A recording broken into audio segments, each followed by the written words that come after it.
हिवरे तर्फे नारायणगाव या ठिकाणी वराह पालनाचा व्यवसाय काही लोक करत आहेत.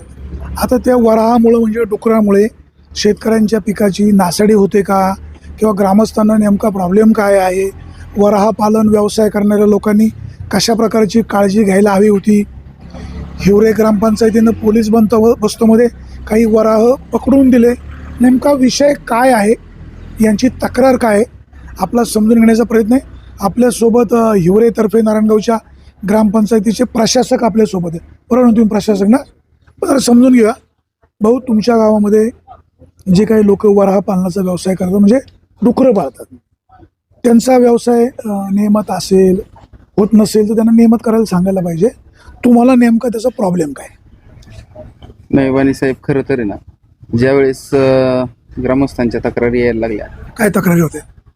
शेजारील शेतकरी आणि ज्यांनी त्यांना तात्पुरत्या तोंडी शब्दावर फक्त जागा दिली होती, ते पण फक्त शेळी पालनासाठी, तर त्याचा म्हणजे त्यांनी त्याच्यानंतर पालन चालू केलं. आता त्या ज्यांनी तोंडी जागा दिली होती त्यांच्याच तक्रारी आल्यानंतर आता गेली 5-6 वर्ष तो व्यवसाय चाललाय. कोणाची जागा खाली करून देण्याचा अधिकार थोडा पंचायतीला आहे. नाही, आपण जागा खाली करून द्यायचा विषयच नाही, फक्त आरोग्याच्या दृष्टीने हा ग्रामसभेत ठराव झालेला होता. त्याला आपण मुदत पण दिली होती. म्हणजे आपण असं नाही की बाबा एकाच बाजूने निकाल दिला किंवा ग्रामस्थांनी एकाच बाजूने निकाल दिलाय. त्यावेळेस असा विषय झाला की त्याला मुदत देऊ, असं आम्ही सदस्यांनी आम्ही ठरवलं की बाबा त्याला मुदत देऊ, त्याचं पण नुकसान नको व्हायला. त्यानंतर ग्रामस्थ पण तयार झाले, त्याला 3 महिन्याची मुदत दिली होती. त्यानंतर परत ग्रामसभेला बोलवलं, तोपर्यंत त्यांनी काय ते काढलं नाही 3 महिने पण. आणि त्याच्यानंतर आम्ही त्याला पहिली पण नोटीस दिली ती, ग्रामसभेला उपस्थित राहा, तुमचे जे डॉक्युमेंट आहे लिगली काय असेल तुमचा करार वगैरे ते सगळं त्यांनी सादर केलं. पण त्यावर काही त्रुटी आढळल्या की जे कराराने शेती दिली होती त्यांना करायला, ती डुक्कर वरह पालन करायला, त्यावर त्या शेतकऱ्यांच्या सह्या पण नव्हत्या. त्यानंतर त्यांनी काय केलं की परत तक्रार केली. शेजारील ग्रामस्थांनी व्हिडिओ दिले, पोलीस स्टेशनला आम्ही गेलो होतो, ते स्वतः गेले होते पोलीस स्टेशनला. त्याला समजून सांगितलं होतं की तू तुझ्या पद्धतीने नुकसान नको असं कर, आणि तू तुझ्या पद्धतीने लिगली कुठं करायचं ते कर. ते पण आम्ही पण त्याला सांगितलं. कोणाचा व्यवसाय? हां, व्यवसाय कोणाचा आहे? गिरीश मानव म्हणून, 2 जण भाऊ आहे. असं नाही की ते आमच्या पण ओळखीचे आहेत. त्याचं नुकसान नको म्हणून गावाने पण विचार केला. त्यांना 3 महिने करता 1 वर्ष लावले त्यांनी. तोपर्यंत त्यांनी काय ते हलवलं नाही किंवा त्याचं नियोजन केलं नाही. आता नाईलाज असतो, ग्रामपंचायतनी कारवाई करायची म्हणून त्याला 3 नोटिसा दिल्या. त्यानंतर त्याला सांगितलं की तुझं जे जागेवाले आहेत, म्हणजे 7-12 धारक आहेत स्वतः, त्यांचीच तक्रार आहे की आम्ही स्वतः ते वराचं नियोजन करतो, फक्त ग्रामपंचायतने आम्हाला सपोर्ट करा. मग आम्ही पण असा विचार केला की ठीक आहे, जर करत असतील तर आपण सपोर्ट करायला काय अडचण नाही. पण तरी पण आम्ही त्याला मुदत दिली. त्याच्यानंतर 15-20 दिवस गेले. पहिलं जे प्रोटेक्शन घेतलं होतं किंवा त्यांनी, तर ते बारगळलं, काही कारणास्तव बारगळलं असेल.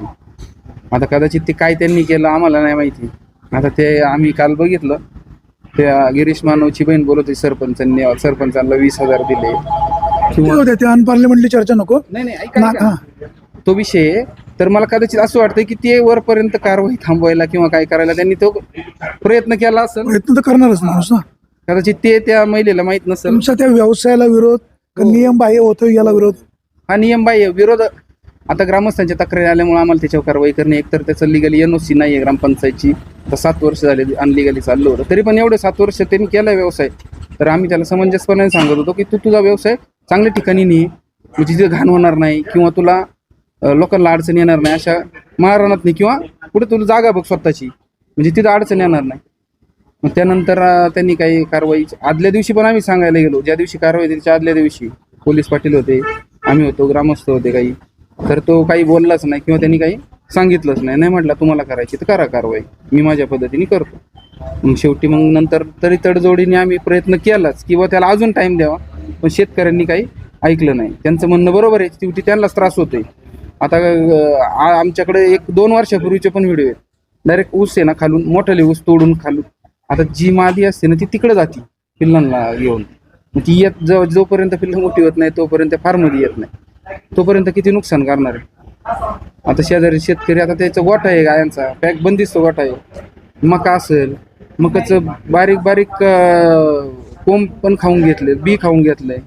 आता त्यांनी कवर सहन करायचं, शेवटी आम्हालाच निर्णय घ्यावा लागला. पोलीस बंदोबस्त जो आणला होता, पोलीस स्टेशनला पैसे भरले का असं गुडपेतमध्ये पोलीस आले? नाही, ते स्वतः शेतकऱ्यांनी सगळं नियोजन केले. ग्रामपंचायतने फक्त त्याला नोटीस दिली आहे की आम्ही सील बंद करणार आहे. कधी ज्यावेळेस तुमचं पूर्ण फार्म मोकळं असेल त्यावेळेस आम्ही सील बंद करणार आहे. आणि हे पण आम्ही शेतकऱ्यांना पण सांगितलं, त्या बाधित शेतकरी त्यांना पण सांगितलं, जोपर्यंत फार्म पूर्ण मोकळं होत नाही तोपर्यंत ग्रामपंचायत सील करू शकत नाही. ते म्हणले तुम्ही फक्त आम्हाला परवानगी द्या, पोलीस स्टेशनला पत्र द्या, आम्ही आमच्या पद्धतीने त्याचे वरा उचलायचं नियोजन करतो आणि मग मोकळं जे वराह जे काही पकडले गाडीमध्ये भरले, मग ते पकडले कोणी, नेले कुठे आणि काय नेमकं काय झालं?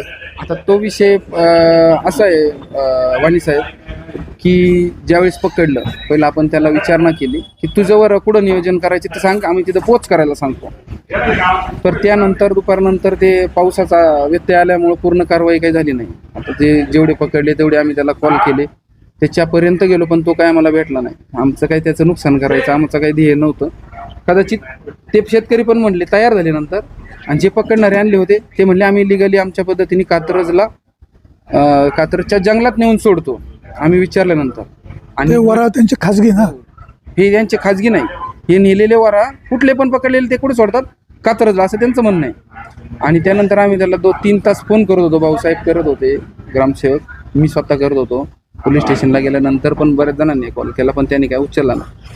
त्याच्या काही ओळखीची माणसं आली होती, कारण ते त्यांचे काही समाजाचे महाराष्ट्र अध्यक्ष, त्यांना पण कॉल करून सांगितलं की ते त्याला विचारून बघा कशाला नुकसान करताय, पण त्यांनी काही रिस्पॉन्स दिला नाही.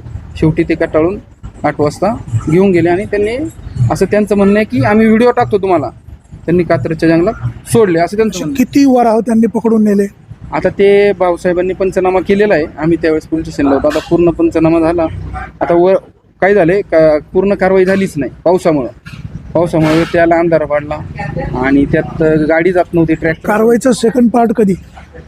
नाही, आता सेकंड पार्ट तेच सांगतो तुम्हाला, काल आहे ना पूर्ण कारवाईच झाली नाही. आता त्याची पुढची कदाचित आमचं असं आमच्या मनात असं आहे की अजूनही त्याचं नुकसान नको व्हायला.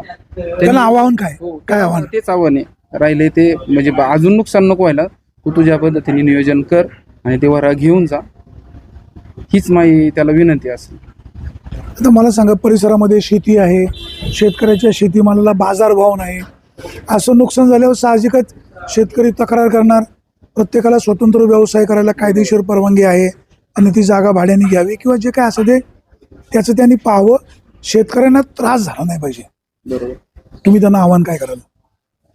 नाही तर त्यांना आता आव्हान असं आहे की आता ह्या जागेत तर त्यांना आमचा विरोधच राहणार आहे की म्हणजे हिवरेमध्ये वरापालन नकोच आहे. कारण जर त्याने व्यवस्थित केलं असतं, नियमात बसून केलं असतं तर त्याला कुठलीही अडचण आली नसती. आणि आता तर त्याला जागा कोण देणार आहे भाड्याने? एवढं नुकसान शेतकऱ्यांचं केलं, 7 वर्ष लागले त्यांना. पण त्यांचं म्हणणं आहे, काल त्यांचं म्हणणं होतं तुम्ही कारवाई केली नाही केली तरी आम्हाला असं वाटतंय की आम्हाला कुठंतरी चांगले दिवस येतील. बाकीच्या शेजारच्या क्षेत्रांमध्ये एवढं नुकसान झालं, ऊस मका उकरून काढतात डायरेक्ट, नवीन लागवड केलेली. मग त्याच्यामुळे आता पिकाचं मोठं नुकसान होतं. आणि आता आमचं त्याला एवढंच सांगणं आहे की तू लिगली म्हणजे तू कायद्यात राहून व्यवसाय कर, कुठंही कर, तुला जागा भेटली तर आमच्या हिवऱ्यातही भेटली. स्वतः जागा मालकांनी जरी त्याला संमती दिली, NOC-ला ग्रामपंचायत मागणी केली तर आम्ही विचार करू त्याचा. पण आता तात्पुरता त्यांनी तुम्ही विचार करायचा प्रश्न कुठे येतो? तुम्ही प्रशासक म्हणून आहे, तुम्हाला लिमिटेड अधिकार आहेत. नाही, ग्रामसभा ठरवेल ना ग्रामसभा. आता आमच्या इथं म्हणजे प्रत्येक गावात असाच विषय असेल की ज्या वादग्रस्त काही NOC असतात म्हणजे ग्रामसभा घ्यायची. हो, आम्ही तर तेच करतोय. आता बाहेरचं नाही माहिती, पण ग्रामसभेचा ठराव घेतल्याशिवाय कोणाला देत नाही. शिवाय पोल्ट्री व्यवसाय असेल तरी फक्त आपले गावठी घरगुती व्यवसाय असेल ते त्याला काही गरज नाहीये.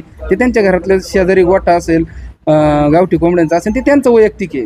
त्यांनी काही शेजारी त्रास होत नाही, कारण ते त्यांच्या शेजारी राहतात, त्याची स्वच्छता ठेवतात. आता हे पोल्ट्री फार्म असेल, समजा वरा पालन असेल किंवा गाई गोठा असेल, याला आपण देतो ना, ठरावानुसारच देतोय. ग्रामसभेचा ठराव असेल तरच ती NOC देतोय. अशी किती वर्ष सरपंच होते? 5 वर्ष. म्हणजे मी उपसरपंच होतो आमचं गायरान. तुम्ही सरपंच का उपसरपंच? मी उपसरपंच होतो आणि सरपंच आमचे मित्रच होते, पण ते तुम्हाला सगळे सरपंच म्हणतात. तुम्ही कसले प्रशासक ते ना? नाही सांगतोय ना, 1 वर्ष ते होते, पण 1 वर्षानंतर यांचं पद बाद झालं अतिक्रमण. आता ही गायरान म्हणजे जागा तुम्ही तसे आता प्रभारी सरपंच आणि आता प्रशासक, प्रशासक. तुम्हाला तेवढे अधिकार नक्कीच आहे. हो तेवढे आहे ना, ग्रामसभेला आहे, मला म्हणण्यापेक्षा ग्रामसभेला आहे. म्हणजे जे NOC द्यायचे ते ग्रामसभेला अधिकारी. तुमचा कार्यकाळ कसा गेला? चांगला गेला, बरंच काही शिकायला भेटलंय.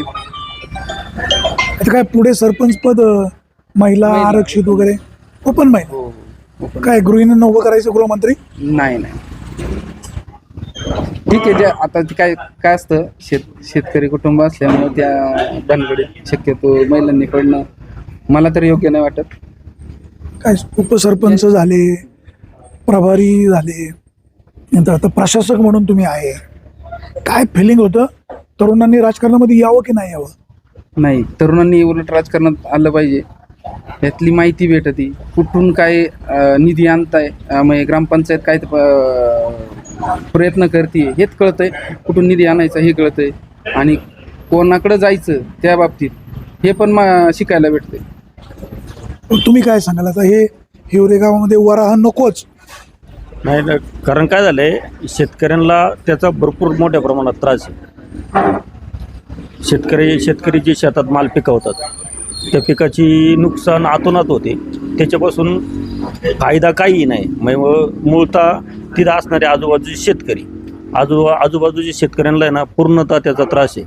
त्याचा त्रास म्हणजे भयान त्रास आहे बुवा, जेणेकरून बुवा कुठल्याही प्रकारचा माल येत नाही योग्य, आणि माल न आल्यामुळं शेतकरी तोट्यात आहे. म्हणजे उत्पन्न तर नाहीच, पण पूर्णतः कर्जबाजारी होऊ लागला आता. तर बाजारभाव नाही, आलं पीक तर ह्या डुकरांमुळे सगळं फसतं. पहिल्यांदा बाजारभाव तर नाहीच आहे मुळात, पण त्यातल्या त्यात शेतकऱ्यांनी जो पिकवलेला माल आहे तो पूर्णतः हे जनावरं खाऊन टाकतात. त्याच्यामुळे तो माल मार्केटला सुद्धा जात नाही. आता आपल्यासोबत जरा शिवभक्त आहे, एक लढवई या कार्यकर्ता आहे, भाऊ जरा इकडे सारखा. काय आता सरपंच म्हणाले बाबा गावामध्ये जे वराह आहेत म्हणजे त्यांनी त्यांच्या बंदिस्त जागेमध्ये केलेले आहे, परंतु ते सुटल्यानंतर शेतकऱ्यांच्या पिकाचं नुकसान होतं. आता गावामध्ये असला उद्योग नकोच, तुमचं काय मत आहे? नाही, सरपंचांची भूमिका योग्य आहे. त्यांची भूमिका म्हणण्यापेक्षा अख्ख्या गावाची हीच भूमिका आहे की बाबा तो वरह पालनाचा व्यवसाय आपल्या इथं नकोच, कारण आरोग्याचे प्रश्न निर्माण होतात. तिथं शेतकऱ्यांना अडचणी आहेत, तिथं नदीचं पाणी खराब होते आणि अडचणी आहेत, त्याच्यामुळे ते नकोच असं वाटतं.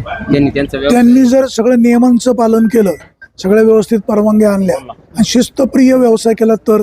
नाही, त्यांनी तो आधीपासूनच करायला पाहिजे होता. बंदिस्त, खाली कोबा, व्यवस्थित शेड, स्वच्छता. शेवटी आता ते वरह पालन आहे. वरह म्हणजे स्वच्छ जागेत काही येत नाही, आपल्याला माहिती आहे. अख्ख्या मार्केटला फिरायचं, सडकी टोमॅटो आणायची, हॉटेलला फिरायचं, खराब पाणी सांडपाणी आणायचं, आणि मग ते तिथं आणायचं खराब पाणी, ते तिथं ठेवायचं, आणि त्याच्यात ते डुकरं वर जाणार आणि तो व्यवसाय होणार. तिथून मग ती दुर्गंधी आरोग्याचा परिणाम होऊ शकतो. म्हणजे त्यांना ते पोषक वातावरण आहे. हे दुर्गंधी म्हणजे त्यांचं जीवन आहे याचं डुकरांचं.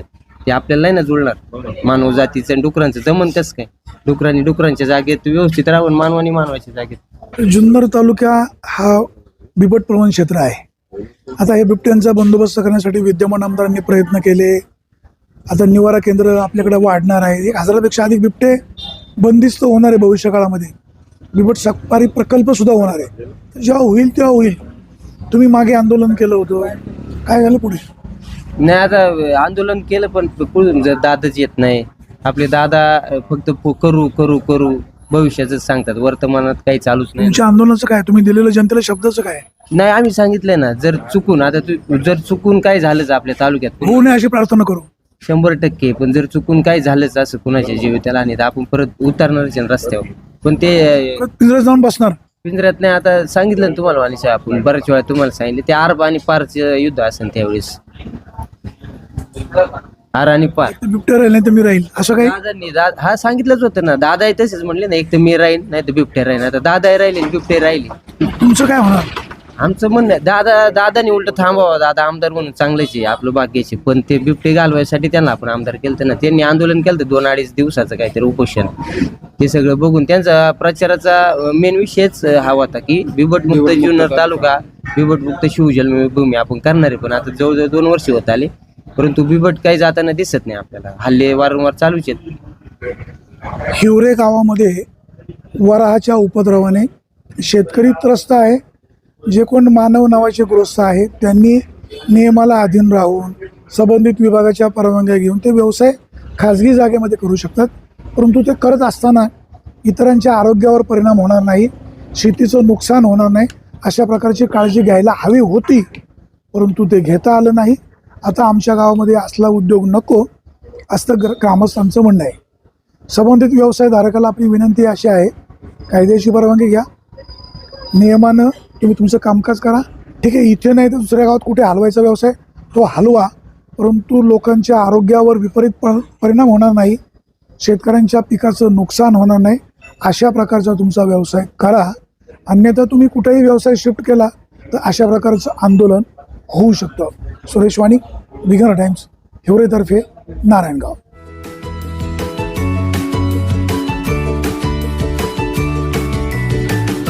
बातम्या शेतीच्या, बातम्या मातीच्या, बातम्या अन्यायाच्या, गुन्हेगारीच्या,